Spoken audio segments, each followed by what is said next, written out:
বর্ষাতে লাফা বা বরবটি কলাই চাষ করতে চাইলে আজকের ভিডিওটি শুধু আপনারই জন্য। কারণ আজকের ভিডিওতে দেখাবো লাফা বা বরবটি কলাই কোন পদ্ধতিতে চাষ করলে সবচেয়ে বেশি লাভ হয়। দ্বিতীয়ত, এই যে গাছ দেখছেন, প্রত্যেকটা গাছের পাতা দেখুন সবুজ ও চকচকে,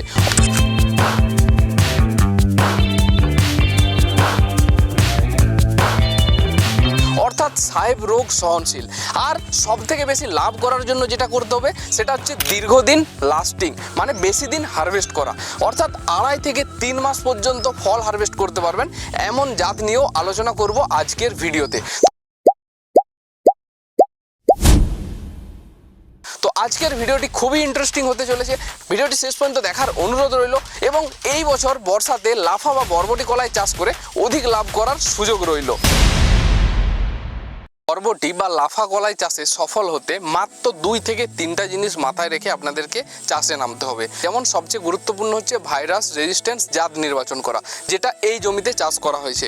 এখানে দেখুন প্রত্যেকটা গাছ সবুজ এবং একদম স্বচ্ছ গাছ, মানে কোনো রকম কোনো ভাইরাস লাগেনি। বরবটিতে যদি বেশি লাভ করতে চান, এরকম সবুজ চকচকে গাছটাই কিন্তু দরকার, কারণ গাছ হলে আপনাদের ফলও ভালো হবে। এবং এই যে বরবটি কোন জাত লাগানো হয়েছে সেটা তো আমি শেষে গিয়ে আপনাদের সঙ্গে আলোচনা করবই, এবং এই জাতগুলো কখন থেকে কখন পর্যন্ত চাষ করা যাবে সেটা নিয়েও আলোচনা করব। দ্বিতীয় যে জিনিসটার উপর লক্ষ্য রাখতে হবে সেটা হচ্ছে সঠিক পদ্ধতিতে মাচা তৈরি করা।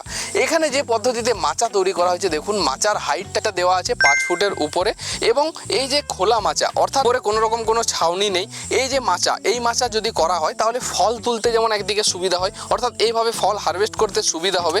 দ্বিতীয়ত, ঔষধ দিতেও সুবিধা। তৃতীয়ত, এখানে রাসায়নিক সার প্রয়োগ করাটাও খুব সুবিধাজনক। মানে এই ধরনের মাচাটা সব দিক থেকে পারফেক্ট বলতে পারেন বরবটির জন্য। এই দুটো জিনিসের পাশাপাশি আপনি জলসেচ, ঔষধ প্রয়োগ ও সার প্রয়োগের মাধ্যমে সফলভাবে বরবটি চাষ করতে পারবেন। ভাইরাস সহনশীল জাত এবং উচ্চ ফলনশীল আর এইরকম লম্বা বরবটি যদি আপনি খুঁজছেন, দেখুন এই বরবটিটা দেখুন এখনো কিন্তু ম্যাচুরিটি হয়নি, তাতেই কতটা লম্বা। এবং এর কালার দেখুন হালকা লাইট কালার, মানে খুব ডিপ সবুজও নয়, লাইট কালার। তো এই বরবটিটার যে সাইডে বেশি চাহিদা তারা বেছে নিতে পারেন এই অ্যাভেঞ্জার সিডসের গব্বর নামের বরবটিটা। তো এই যে দেখুন কালার ও সাইজ, এই যে গব্বর বরবটির সাইজটার জন্য মার্কেটে কিন্তু খুব ডিমান্ড হয়। এই যে দেখুন প্রত্যেকটা বরবটি, যদিও এই বরবটিটা এখনও ম্যাচুরিটি হয়নি, তারপরও কিন্তু এটার সাইজ দেখুন, মানে প্রত্যেকটা বরবটি কিন্তু 1 হাতের উপরে। আর এই যে এর কালার দেখুন, কালারটা দেখুন কত সুন্দর, এর কালারের জন্য কিন্তু এটা বাজারে খুব ডিমান্ডিং।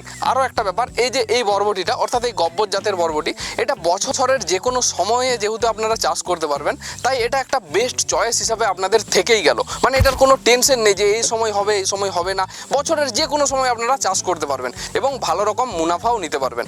গাছের কোয়ালিটি তো আমি আগেও দেখিয়েছি, এখনও দেখাচ্ছি। এবং এই গাছের পাতাটা দেখুন একদম ডার্ক সবুজ বর্ণের, মানে একদম কালো কালো ভাব আছে, যেটা নর্মাল বরবটির গাছের পাতা কিন্তু এতটা ডিপ সবুজ হয় না।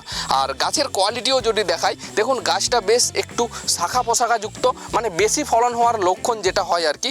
এবং গাছটার চেহারাও দেখতে পাচ্ছেন যে একটু মোটা, নর্মাল যে বরবটি হয় তার তুলনায় গাছটার গোড়াটাও মোটা হয়, শাখা পোশাখাও বেশি, এবং এর যে পাতা সম্পূর্ণরূপে আলাদা। মানে আপনি গব্বর বরবটিটা চাষ করলে জমির গাছ দেখেই বুঝতে পারবেন যেটা একটা আলাদা ভ্যারাইটি।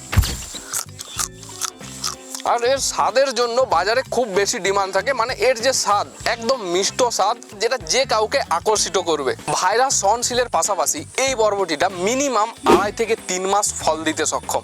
মানে এতদিন যদি আপনি ফল হারভেস্ট করেন তাহলে তো বুঝতেই পারছেন যে যে কোনো ফসলে লাভ হবে। আর এই বরবটিটা যদি চাষ করেন এখন থেকে শুরু করে সারা বছরই আপনারা চাষ করতে পারবেন। এবং বেস্ট সময় যদি বলি, বেস্ট সময় হচ্ছে আষাঢ়, শ্রাবণ, ভাদ্র, এই 3 মাস ব্যাপক পরিমাণে চাষ হয় এই জাতের বরবটি, এবং ফলনও দুর্দান্ত।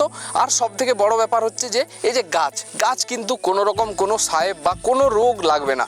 আর লাস্টিং তো আমি বললাম 2.5 থেকে 3 মাস ফল পাবেন। এই যে জমিটা দেখছেন, এইটার গাছের বয়স বর্তমানে মাত্র 45 দিন, এবং এখন থেকেই গোড়াতে ফল আসতে শুরু করে দিয়েছে। যখন গাছটাতে ফল পর্যাপ্ত পরিমাণে আসবে তখন আমি না হয় আরেকটা ভিডিও বানিয়ে আপনাদের দেখাবো। এবং যে সাইডে লাইট কালারের বরবটি চলে না, তারা একটু ডিপ সবুজ বর্ণের করতে চাইলে করতে পারেন এই ভ্যারাইটিটা। এটা হলো ইউনাইটেড লিমিটেড জেনেটিক্সের দীপিকা। এই বরবটিটাও কিন্তু ভাইরাস সহনশীল, অর্থাৎ গাছে ভাইরাস লাগে না, আবার এর সাইজও কিন্তু এক হাতের মতোই লম্বা। আর সব থেকে বড় ব্যাপার হলো যে এটার কালার, এটা একদম ডিপ সবুজ বর্ণের হয়, যেটা যে কোনো মার্কেটে কিন্তু চাহিদা হয়। তো এই দীপিকা বরবটিটাও আপনারা এই 3 মাস চাষ করতে পারেন। এই 3 মাসের মধ্যে যদি এই বরবটিটা চাষ করেন খুব ভালো রেজাল্ট দেখতে পাবেন। আজ থেকে প্রায় 2 মাস আগে আমি একটি ভিডিও বানিয়েছিলাম এবং বলেছিলাম যে এখন যদি আপনারা বরবটি চাষ করেন তাহলে কিন্তু খুব ভালো দাম পাওয়া যেতে পারে। তো সেই ভিডিও দেখে যারা যারা চাষ করেছিলেন তারা বর্তমানে খুব ভালো রকম মুনাফা অর্জন করছেন। এবং এখন জুলাই মাস প্রায় শেষ হতে চললো এবং আগস্ট মাসে যারা বীজ রোপণ করবেন, সেপ্টেম্বরের শেষ বা অক্টোবর দিক থেকে কিন্তু ফল হারভেস্ট হবে, সেই সময়ও বাজার মূল্য ভালো থাকার সম্ভাবনা রয়েছে। তাই এই সুযোগ কিন্তু আপনারা মিস করবেন না। এবং এই সময় যেহেতু গাছের রোগও কম লাগে এবং সাহেব রোগ লাগারও সম্ভাবনা অনেকটাই কম, তাই এই সময়টা আপনারা আদর্শ চাষের সময় হিসাবে বেছে নিতে পারেন।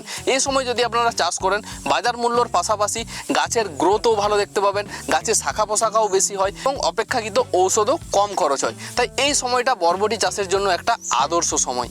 তাহলে এই বর্ষাতে এই দুটো জাতের বরবটি চাষ করে অধিক থেকে অধিকতর মুনাফা অর্জন করুন। আর যে কোনো রোগ সংক্রান্ত তথ্য থেকে শুরু করে বীজের ব্যাপারে সমস্ত যাবতীয় তথ্য জানার জন্য আমাদের সাথে যোগাযোগ করুন। আমরা আপনাদেরকে সাহায্য করব, পরামর্শ দেব কিভাবে চাষে ভালোভাবে সফল হওয়া যায়। সম্পূর্ণ ভিডিওটি দেখার জন্য সকলকে অসংখ্য ধন্যবাদ। সকলে ভালো থাকবেন ও সুস্থ থাকবেন।